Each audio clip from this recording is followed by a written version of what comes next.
Yaxshi bola bo'lib O'zbekistonda yashab bo'lmaydi. Aynan shunaqa.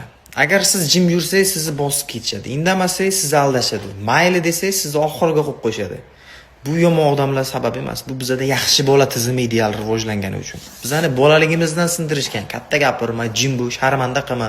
Natijada 25 yoshli odam o'zini haq huquqini bilmaydi. 30 yoshli erkak qaror qabul qila olmaydi. 40 yoshli odam esa sabr qil deyishdan boshqa gapni bilmaydi. Achchiq haqiqatni aytaman, yaxshi bola qulay qurbon hisoblanadi. U norozilik qilmaydi, sudga bermaydi, ovozi umuman chiqmaydi. Shu sabab uni e'tiborsiz qoldirishadi. Bizda yaxshi bola degani haq bo'lsa ham indamay kulib turadigan, navbatda ham oxirida turadi.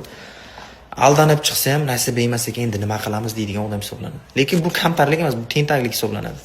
Dunyoni o'zgartirgan odamlar yaxshi bola bo'lmagan. Ularni qulay tomoni bo'lmagan. Odamlarga bo'ysunmagan, ular savol bergan, talab qilgan, joy so'ragan emas, joyni olgan. Bu degani bezoriga aylanish degani emas. Bu degani odobsiz bo'lish degani emas. Bu degani jim bo'lma. O'zingni haq huquqingni so'ragin.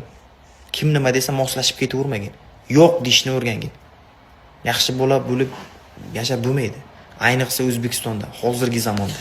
Lekin ongli, jasur, talab qiladigan odam bo'lib yashash mumkin. Agar bu gap sizga yoqmagan bo'lsa, demak aynan siz uchun bu gaplarni aytganman. Hammaga rahmat, sizlar bilan Yangi O'zbek.